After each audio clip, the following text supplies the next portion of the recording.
In an empire built upon silence and slave contracts, is a single righteous voice enough to topple an entire system of power? Yu Menglong is not merely a name whose traces are being erased, but the focal point of a quiet yet brutal purge occurring behind closed doors. Could it be that as posts disappear and accounts fall into stillness, a horrific truth is struggling to break free? If you feel the weight of these secrets, clicking like or subscribe at this moment is how we maintain our connection to the truth. Stand with me so that stories like that of Yu Menglong never sink into oblivion. Everything began very quietly. No press conferences, no official statements, not a single line of confirmation or denial. There was only a reality that gradually revealed itself through minute details. A name suddenly became harder to find on search engines. Old posts vanished. Accounts that were once vibrant fell silent. Fans recognized the abnormality very early, long before the media dared to touch the issue. Questions began to arise, but answers never arrived. That silence was not chaotic. It was smooth, professional, and synchronized, as if it had been pre-programmed. This continued until a crack appeared from within. The person who created that crack was not an independent YouTuber, not an anonymous account, nor an obsessive fan. It was a leader within the industry, someone who understood exactly how the machine operated, understood the price of speaking out, and understood exactly what would happen if silence continued to be regarded as the only norm. Just one sentence uttered during what was supposed to be a routine internal discussion was enough to shake that entire quiet surface. It was not in the official minutes. It did not appear in news headlines. But that sentence was heard, remembered, and spread. Less than 48 hours later, that leader disappeared from important meetings, was stripped of decision-making power, and was quietly reassigned. No announcement, no reason, only a sudden absence. What no one expected was the subsequent chain reaction. Silence, instead of extinguishing suspicion, awakened the public. Those accustomed to living in an information-controlled environment did not need a clear explanation. They read between the lines. They compared the timelines. They recognized repeating patterns. And from those scattered fragments, a disturbing picture gradually took shape. This is no longer the story of a single artist or an entertainment company. This is a story about power and fear, about sophisticated retaliation, and about a public that, for the first time, chose not to look away. What made protecting a colleague an act that required such a high price? Why was there no denial, yet no explanation? And more importantly, when the questions do not disappear, what happens to a system that exists by controlling the narrative? In the following section, we will delve into the roots of this silence, analyzing the motives behind the actions of the one who spoke out, and the reason why a single sentence was powerful enough to trigger the greatest earthquake in the history of boycotts within the entertainment industry. No one in this entertainment industry enters a meeting room without clearly understanding the invisible boundaries surrounding them. They are not written in contracts, they do not appear in emails, but they persist in every small decision. These are the red lines that everyone learns to avoid very early on. It is not because they do not know the truth, but because they know the consequences of touching it all too well. The case of Yu Menglong sits exactly at that dangerous intersection. For months, the name Yu Menglong appeared as an unusual void. There was no official suspension notice. There were no public allegations. No investigative conclusions were released. There was only a sequence of phenomena repeating to a suspicious degree. Projects postponed indefinitely, images removed from platforms, partnerships gradually vanishing, without a single word of explanation. To an outsider, this might seem like an incomprehensible coincidence. But to those on the inside, this structured silence carried a very clear meaning. According to accounts from internal sources, that shocking sentence was not aggressive in nature. It did not accuse, it did not conclude, and it did not directly challenge any individual or organization. It simply raised a seemingly harmless request in a professional environment. This needs to be explained. That simplicity was precisely the most dangerous thing about it. Because once the question is uttered, it breaks the tacit agreement that certain issues do not need and should not have an answer. From a psychological perspective, this was a moment of conflict between two value systems. On one side was the instinct for adaptation, honed through years in a high-control environment. On the other side was professional conscience, the thing that reminds us that stability achieved by sacrificing transparency is always temporary. The choice to speak out showed that the leader had accepted the possibility of being excluded from the safety zone. It was not the act of someone seeking attention, but of someone who understood that silence at that moment would make them part of the problem. The system's reaction was swift and precise. There was no public press conference, as that would have created unnecessary attention. Instead, there were sophisticated internal adjustments. Access was restricted, roles were changed, and names disappeared from key projects. All of this occurred smoothly enough to be labeled as routine restructuring, yet decisively enough to send a message that required no verbal explanation. That message was not just for one person, but for everyone who was watching. What is noteworthy is that the system did not seem to predict the public's reaction. They were used to silence being interpreted as a sign of successful control. But in this case, silence became data. Followers began to place events on a shared timeline. When was the question raised? How long after did the leader disappear from the public space? What changes occurred in parallel with that? These pieces, when placed together, created a logic that did not require any official confirmation. At this point, the story had not yet exploded. It existed in a compressed state, exchanged through private conversations, vague posts, and allusions that only insiders could understand.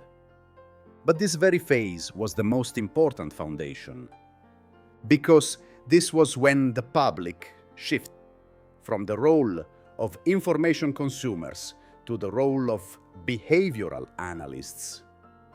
They were no longer asking what happened, but began to ask, why is the system reacting this way? That question is disruptive. It does not target a specific individual, but the operational mechanism itself. It raises the possibility that the stability the entertainment industry prides itself on might be maintained by eliminating inconvenient voices. And when that possibility is recognized, even in the form of a suspicion, it creates a collective sense of insecurity. Because if this can happen to a high-level leader, then no one can be certain of their own position. At the end of this phase, a question began to spread, not loudly, but persistently. Who is the silence protecting? And what is the price of maintaining it? Of What do you think about this? In this context, is silence a form of professional protection or a sign of structural complicity? Please leave your opinion in the comments section. The mere fact that the question exists was enough to shake the fragile balance upon which the system relies. And from here, the story entered a new phase, where silence was no longer understood as neutral, but as a choice with consequences. Initially, the public reaction was instinctive. Followers noticed the changes even before they understood their significance. Release schedules were adjusted. Partnership announcements were delayed. Accounts, once associated with projects, suddenly became silent. Each individual detail could be explained by technical reasons. But when they appeared simultaneously, within the same time frame, the possibility of coincidence became less convincing. The crucial factor was how the information spread. There was no single source leading the way. There was no official investigative article. Instead, there were small pieces of data pieced together by the community. Screenshots taken before they were deleted, archived posts, old interviews re-examined frame by frame. Everyone contributed a part, and that very decentralization made the story difficult to extinguish. When there is no center, no leader, and no fixed message to attack, control becomes ineffective. At this stage, public opinion began to polarize clearly. One side argued that everything was merely the result of corporate restructuring and that one should not infer anything from the silence. The other side saw a familiar pattern. Those who speak out disappear, while those who remain silent survive. These two streams of opinion did not confront each other directly. They existed in parallel, analyzing the same dataset but drawing different conclusions. This very parallelism kept the discussion from falling into a state of exploding and then fading away quickly. The most important shift occurred when emotion gradually gave way to method. Short-term outbursts of outrage were replaced by calculated behavior. Lists of associated brands were compiled. Partnership timelines were recorded. Every spending decision was considered a personal statement. There was no official call for a boycott, yet consumer behavior changed collectively. This was when the pressure began to take a measurable shape. Platforms recorded clear signals, viewership dropped, comments shifted toward questioning, and sponsored posts received negative feedback within a short time. Even more notable was how the community adapted to censorship. Keywords were replaced by metaphors. The story was told through images, through poetry, through fictional stories about silent kingdoms and names that must not be mentioned. Everyone understood, but no one spoke directly. This made the removal of content more difficult while extending the life of the message. As the story crossed borders, the pressure increased exponentially. International communities, which were not subject to the same level of control, began to discuss it more openly. Content was translated and placed into a broader context of power and responsibility within the entertainment industry. What was suppressed domestically echoed even more clearly abroad. A familiar law of the internet repeated itself. When curiosity is blocked in one place, it finds another way to spread. At this point, the focus had shifted. Yu Menglong was no longer the sole center. A larger question emerged. Why did protecting a colleague require measures strong enough to deter the entire system? That question caused every subsequent reaction to be scrutinized. Every new silence was no longer understood as neutral, but as an additional piece of data for the picture taking shape. Analysts began to name this phenomenon using cautious terms. Not a rebellion, but collective memory. Not chaos, but a decentralized cultural strike. What worried organizations was not the intensity of the reaction, but its durability. There was no clear peak to wait out. There was no moment of explosion followed by fatigue. Instead, there was a patient, disciplined, and irreversible withdrawal. Internally, according to word of mouth, emergency meetings took place with content that no longer revolved around right or wrong, but around perception. Should they wait for the wave to pass? Should they sacrifice a small link to calm the situation? Should they issue a vague statement? Every choice carried a risk, as any move could be read as a tacit admission. Ultimately, many parties chose the most familiar option, to say nothing. But this time, silence no longer had the same effect as before. A major brand withdrew from a partnership without explanation. No communique, only absence. And the public recognized it almost immediately. This signal was enough to confirm that the pressure had reached the economic level. From here, the story was no longer a pure moral debate. It became a calculation of cost and risk, where every day that passed without an explanation eroded trust. It was clear that the power to control the narrative had slipped from the hands of those used to holding it. The public was no longer waiting for an answer. They were watching how the system reacted, because that reaction itself had become the most important piece of evidence. The darkest moment of the story was not marked by a loud event.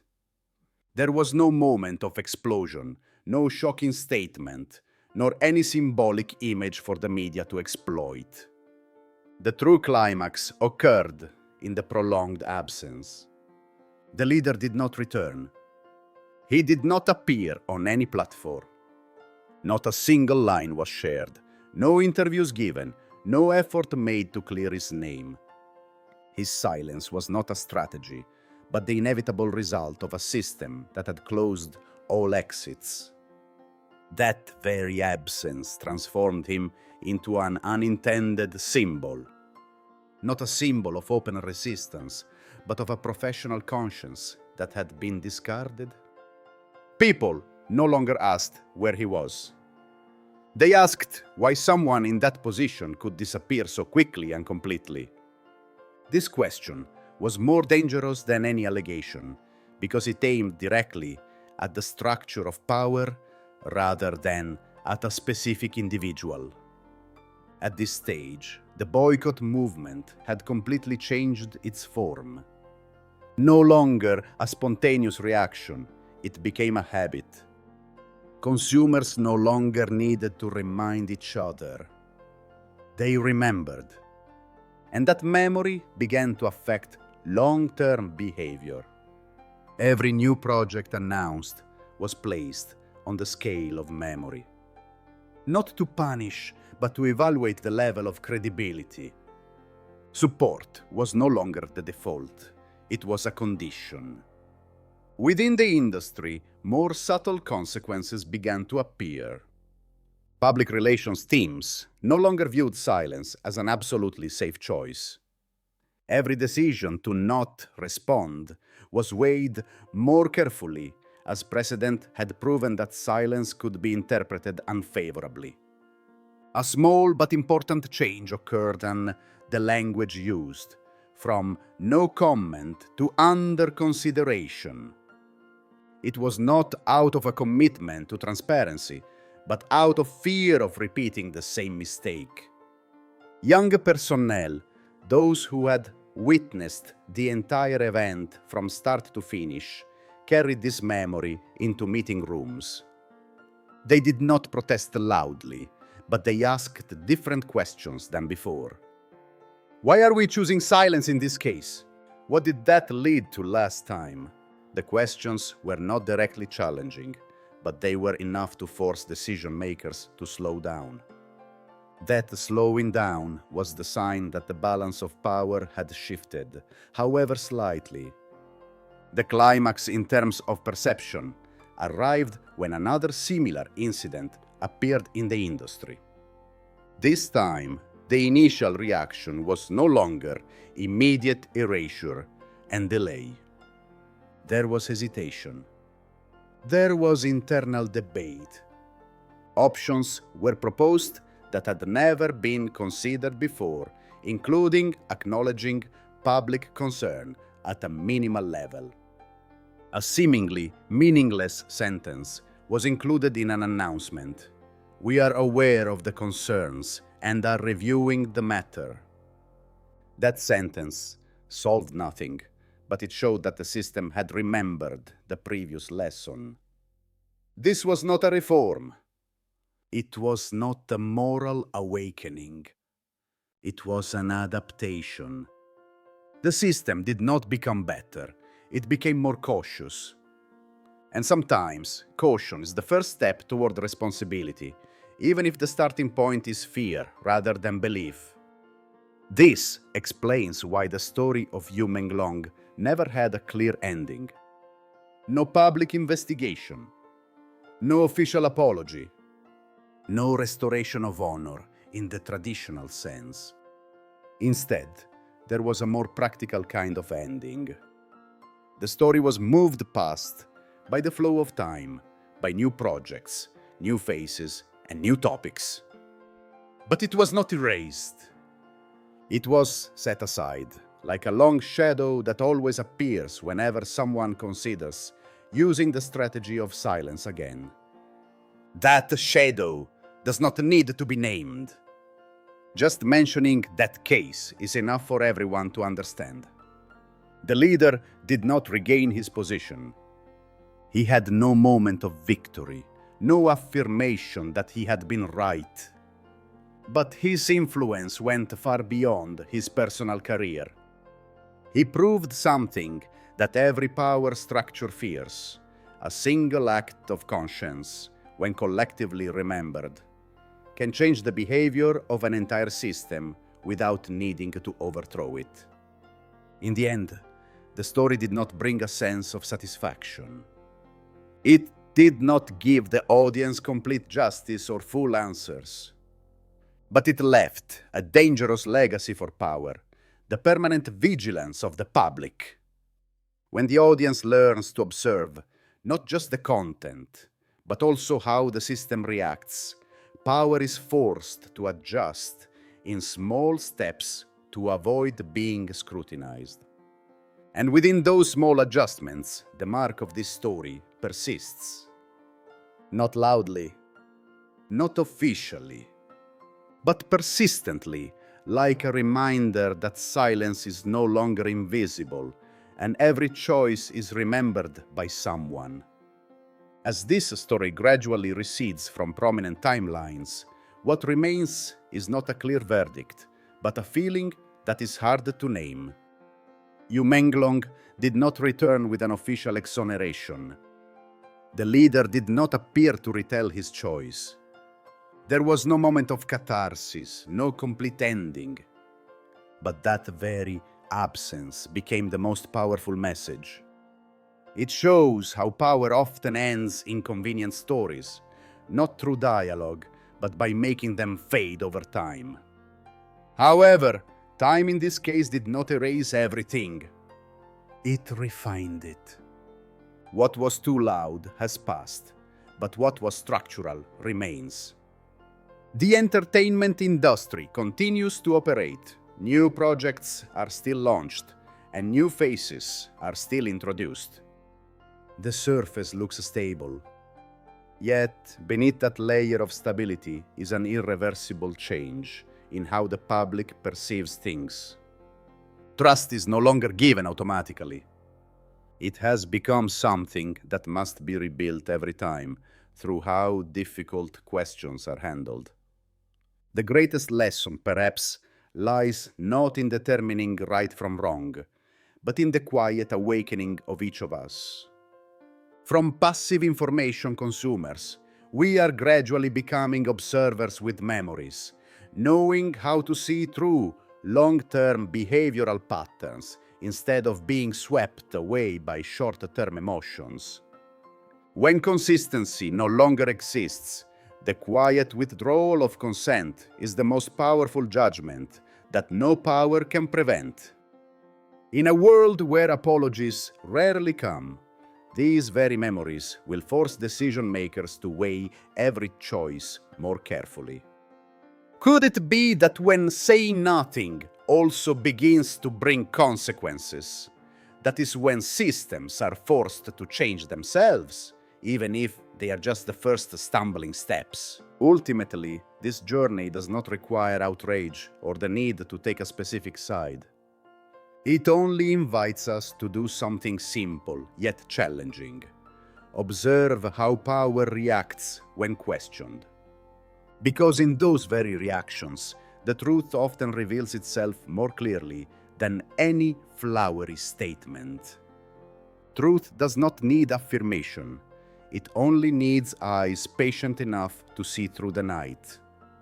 If you feel this shift in your own perception, clicking like or subscribe at this moment is how we together maintain our connection to the truth.